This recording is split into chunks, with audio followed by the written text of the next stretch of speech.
I mean, anything. It depends what kind of drug they're addicted to, I guess. You see people addicted, they may be addicted to cocaine, but they could look completely just like work in like suits and stuff. Or you can see people on crack walking down the streets, probably not in suits. Commonly, like, you look at like some of the people down here and you can just tell they're like drug addicts because they've like let themselves go and like deteriorate a bit. Okay, good. And like, yeah, and sometimes it's like evident in it when they're like holding beer cans and shit and just passed out. It's obviously from like drug abuse. Could be anyone. Doesn't look like anything. You could be addicted to coffee, you could be addicted to shopping, you could be addicted to feeling depressed or, you know, feeling that you have to put a front onto people. It could be smack. It could be anything. Could be any one of us. Quite like chavvy, maybe like not quite the sort of average person you see like in a suit, maybe. Someone who's probably in like all tracksuits and yeah. Yeah, I kind of vision this to be like homeless people. I'm not really sure why. I think it's a stereotype thing, but yeah, that's what I view them to be. Well, stereotypically, I'd say like shaggy hair, doesn't really look after themselves. You see them like shouting down the streets, probably not very nice clothes. Stereotypically, like unclean, unwashed, bit drabby, greasy hair, unkept. I know it can be different, but that's the typical basic kind of image in most people's heads, I reckon, yeah. A normal person. Yeah, much. but some look like, Depends. yeah, some are rougher than others, isn't it? Yeah. Some you won't even know that they're a drug addict by what they look like. Pretty much.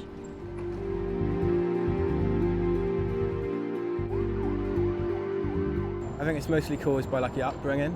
Like, a lot of people who are like on the streets and shit have had like a hard life, so that affects them and they like resort to drugs and that. Also like just mixing with the wrong people and stuff. Like I'm in uni and like, and just being my age, you see a lot of people like just going down that path, just like hanging around with like wrong people. And like I'm from Swansea and there's not much to do there, and like a lot of people just take drugs and shit and yeah, just fucks them up. There's no one cause. I think there's it's kind of a two-way thing. You know, like society's pressures on an individual, but also people's personal experiences linked with, you know, physical or genetic makeup to being addicted to things. Probably just like the buzz they get from it, maybe. Severe life problem, I think. I think there's got to be a trigger. No one just does it. But sometimes I think people lapse into it. I don't think people mean to become drug addicts, if anything. I think they just sort of lapse into it more than anything. Upbringing, just like not being able to get a job. When you try something once, you try again, you really like it, and then you can't stop because you tried it. Or people use it to escape things. Yeah. Bad things in their life.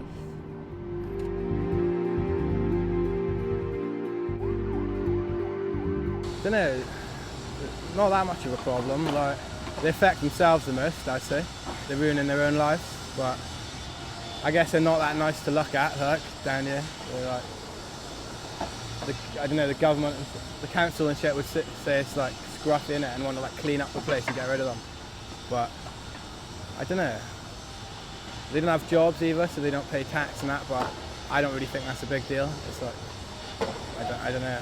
If someone's trying to feed a crack addiction, for example, break into a car because they've got no money, that means that my insurance premium goes up. That means I couldn't go to work that day because I was trying to sort out the insurance. It cost me 50 quid. So actually, you know, in terms of, yeah, it affects everything, including how we view each other and how we speak to each other, you know?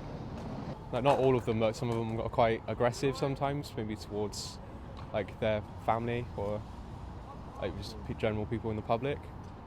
I guess it's like any habit. You'd have to turn to crime to fund it, maybe.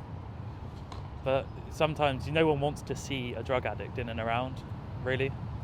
I know it's a bad thing to say, like, they've probably had life problems as well, but no one wants to see them around. No one wants to say, oh, I've got drug addicts in my community or anything.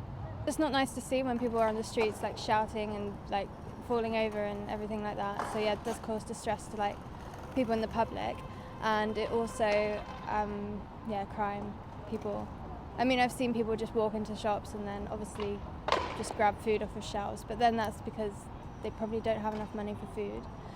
But I don't know. It's like antisocial. Some drugs seem very social.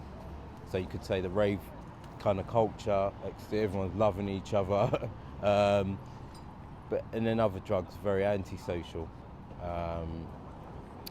Like you could say like heroin, everyone depicts that as a very dirty drug. But if you look into its history, it used to be well used in the medical profession. So, but yeah, so it's sometimes a stigma. Like cocaine seems like a very party drug, people think they're the best in the world. But then crack's the same thing, but it's a more concentrated thing. It's not so culturally accepted.